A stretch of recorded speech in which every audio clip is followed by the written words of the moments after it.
Assalamualaikum, dear viewers. Welcome to my online YouTube class by Rafiq Mir. This is the second video of the Indian polity जो आपके SSB syllabus में है, चाहे panchayat accounts हो या class 4 तो हो। तो हमने पढ़ा है लास्ट वीडियो में कहाँ तक, गवर्नमेंट ऑफ इंडिया एक्ट 1909। ठीक है, लास्ट वीडियो में जिसने नहीं देखा होगा वो वीडियो पहले वो प्लीज देखिए, बाद में इस वीडियो पे आए। आपके सिलेबस में है मेकिंग ऑफ इंडियन कॉन्स्टिट्यूशन या फॉर्मेशन ऑफ इंडियन कॉन्स्टिट्यूशन, लेकिन उससे पहले आपको पहले historical background of Indian constitution पता होना चाहिए, तब जाके आपको मेकिंग ऑफ कॉन्स्टिट्यूशन, कैसे कॉन्स्टिट्यूशन बना, क्या क्या उसमें आया, समझ में आया। ठीक है, लास्ट हमने पढ़ा है गवर्नमेंट ऑफ इंडिया एक्ट 1909। आज हम पढ़ेंगे गवर्नमेंट ऑफ इंडिया एक्ट 1919। क्या था ये एक्ट, क्या क्या था इस एक्ट में। ऑन अगस्त 20 1919 है यहाँ पे 1919, British government declared for the first time that its objective was gradual introduction of responsible government। जहां तक गवर्नमेंट ऑफ ब्रिटिश का सवाल था, जो इंडिया पे उस वक्त रूल कर रहा था 1947 तक, तो जितने भी लॉ 1919 तक आए, सारे के सारे लॉ सेंट्रलाइजेशन करते थे, मतलब टुवर्ड द सेंटर जा रहा था। जो भी कुछ काम था, जो भी कोई लॉ किसके हाथ में था, जो भी कोई गवर्नमेंट किसके हाथ में थी, पूरी की पूरी ब्रिटिश के हाथ में थी, ब्रिटिशर्स के हाथ में थी। जब से ब्रिटिशर्स इंडिया में आए थे, पहले ट्रेड था, बाद में उन्होंने गवर्नमेंट भी ली, बाद में उन्होंने सेंट्रलाइज किया, लेकिन अब यहां से थोड़ा थोड़ा रेस्पॉन्सिबल गवर्नमेंट होने लगी, थोड़ा gradual introduction. Responsible government means जो जिम्मेदार गवर्नमेंट होगी, मीन्स ए बिट राहत की सांस इंडिया को मिली, ब्रिटिश इंडिया को मिली। इसको एक और नाम से भी बोलते हैं मॉन्टेगो चिल्मसफोर्ड रिफॉर्म। ये मॉन्टेगो था secretary of state and Chelmsford was the viceroy. ठीक है, क्योंकि क्या हुए थे, दो पोस्ट क्रिएट किए, एक पोस्ट क्रिएट किया था उन्होंने सेक्रेटरी ऑफ स्टेट, और लास्ट उन्होंने बोला था मैंने 1858 में उन्होंने लॉर्ड कैनिंग को पहला वाइसरॉय बनाया था। उन्होंने नॉमेनक्लेचर चेंज किया था, वाइसरॉय जैसे गवर्नर जनरल ऑफ इंडिया था, उसके बाद उन्होंने नॉमेनक्लेचर वाइसरॉय बनाया था। ठीक है, relax central control over states. देखो मैंने पहले ही बताया, यहां से थोड़ा राहत की सांस ब्रिटिश इंडिया को मिली। ब्रिटिश इंडिया मीन्स वो इंडिया जिस पे ब्रिटिश राज कर रहे थे। थोड़ी सी सेंट्रल से control, relaxed central control over states. क्या होता, जो भी प्रोविंसेस थे, 11 प्रोविंसेस थे, उन पे पूरा का पूरा किसका रूल चल रहा था 1919 से पहले, किनका रूल चल रहा था। लॉ कौन इन्फोर्स कर रहे थे, या एग्जीक्यूटिव कौन थे, या जुडिशरी का काम भी ब्रिटिश से ही होता था। लेकिन यहां से थोड़ा सा सेंट्रल ने कंट्रोल कम करा, किस पे, स्टेट्स पे। किससे, उन्होंने लॉज को, division of law making process, law को डिवाइड किया गया, कौन सा लॉ कौन बनाएगा, division of law making process. लेकिन क्या हुआ था, डीआरची वाज इंट्रोड्यूस्ड। ठीक है, dyarchy was introduced and bicameral means lower house and upper house. पहली बार इसका कॉन्सेप्ट का यूज हो गया, जो आज स्टिल इंडिया। देखो ये बाइकैमरल लेजिस्लेचर किसे कहते हैं, जिसमें दो हाउसेस होंगे, lower house and upper house. ठीक है, हालांकि ये स्टेट्स में भी हो सकता है। हमारे इंडियन का पार्लियामेंट जो है उसमें दो हाउसेस है, Lok Sabha and Rajya Sabha, lower house and upper house. ठीक है, उसका फंक्शन क्या है, उसका रोल क्या है, किस तरह काम करता है, वो that's a secondary question. But bicameral legislature means जिसके दो पार्ट्स हो। लेकिन लॉ अगर लोकसभा में पास होगा, फिर उसको राज्यसभा में देना पड़ता है, ताकि वो भी उसको क्लैरिफाई करे या उसको भी पास करे, तब जाके उस पर प्रेसिडेंट दस्तखत करता है। उससे क्या होता है, बाइकैमरल लेजिस्लेशन से क्या होता है, कोई लॉ अगर लोकसभा बनाएगा, अगर उसमें थोड़ी सी कुछ लूप होल्स होंगे, तो राज्यसभा उसको क्या करेगा, ठीक करेगा।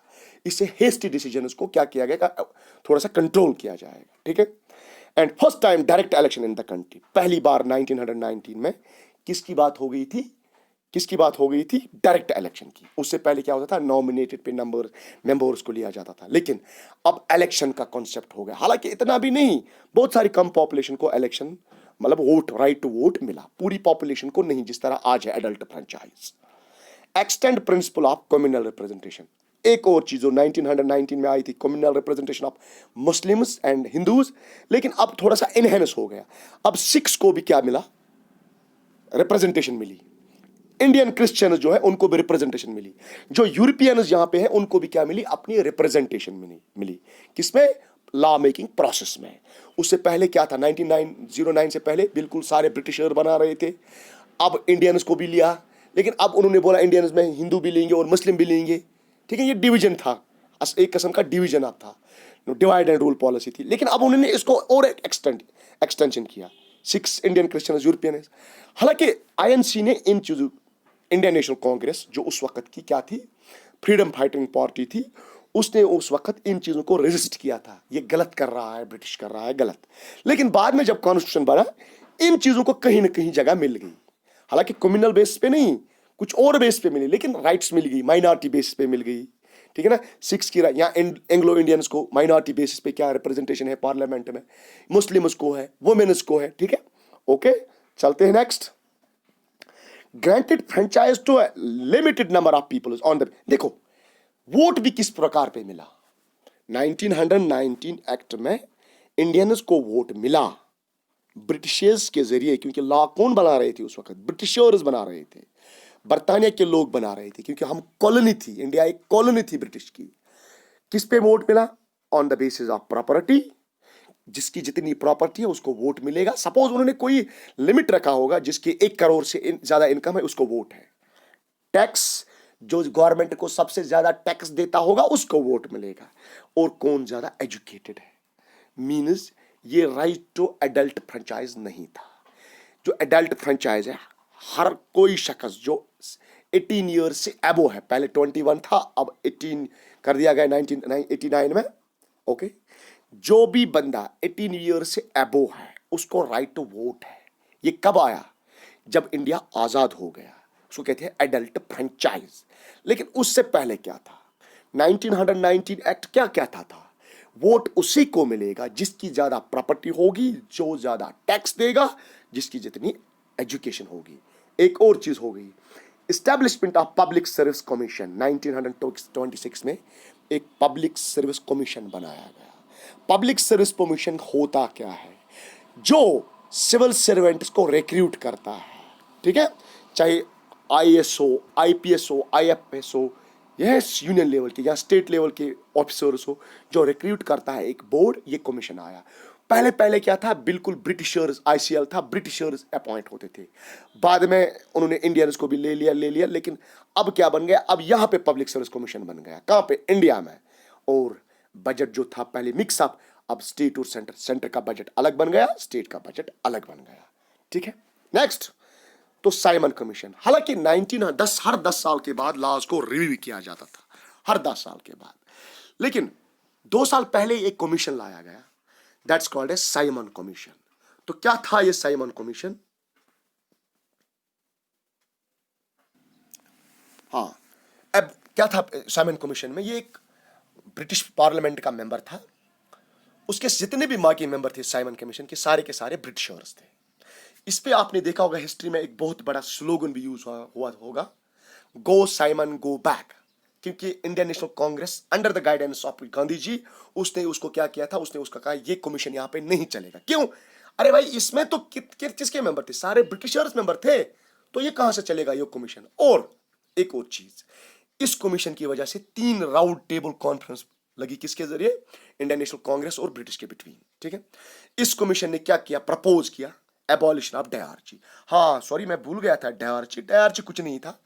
जब 1919 एक्ट में स्टेट्स को भी थोड़े से लॉ मेकिंग प्रोसेस में जगह मिल गई, तो लॉ को 2 हिस्सों में तकसीम किया गया था। मैंने पहले भी बोला था पहले वीडियो में, डबल गवर्नमेंट और डायरची में फर्क है।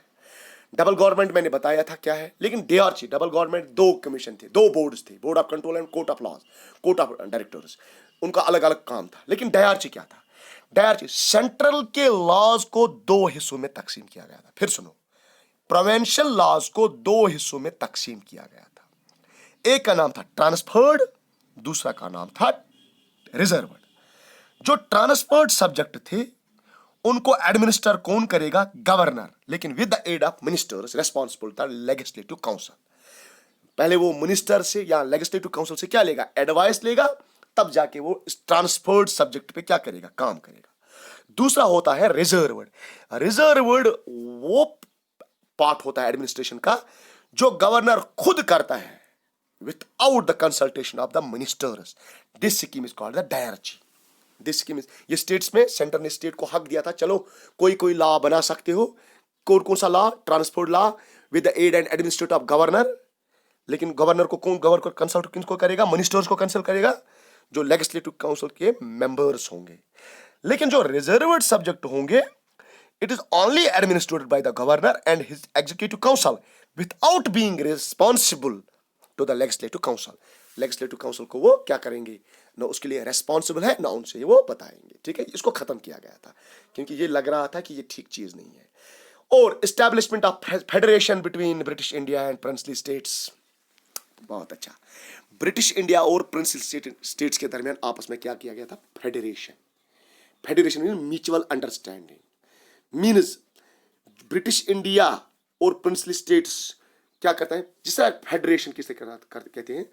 अगर आप देखोगे यूएसए में फेडरल गवर्नमेंट है, फेडरल गवर्नमेंट, वहां पे सेंट्रल भी लॉस बना सकता है, वहां पे स्टेट भी लॉ बना सकता है।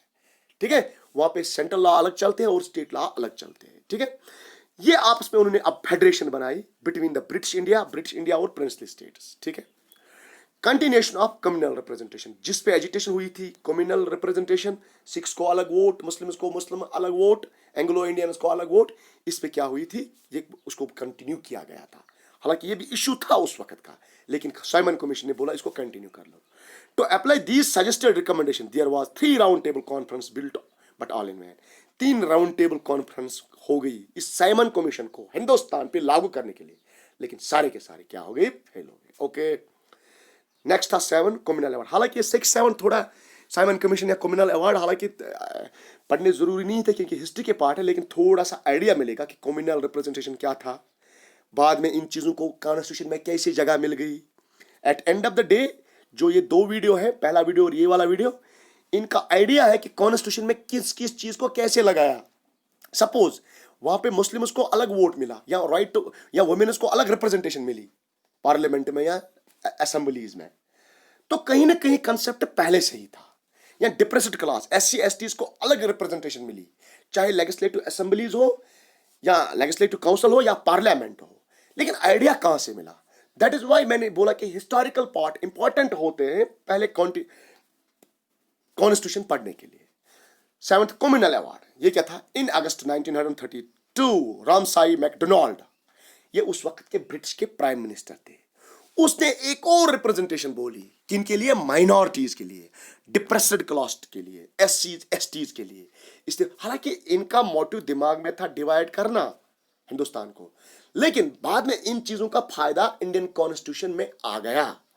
Extended representation for depressed classes, depressed class SCs and STs, इनको अलग रिप्रेजेंटेशन दे दो लॉ मेकिंग प्रोसेस में, लेजिस्लेटिव काउंसिल में। ओके, उसके बाद सबसे इंपॉर्टेंट एक्ट, असल में मुझे सिर्फ 2-3 एक्ट पढ़ाने थे।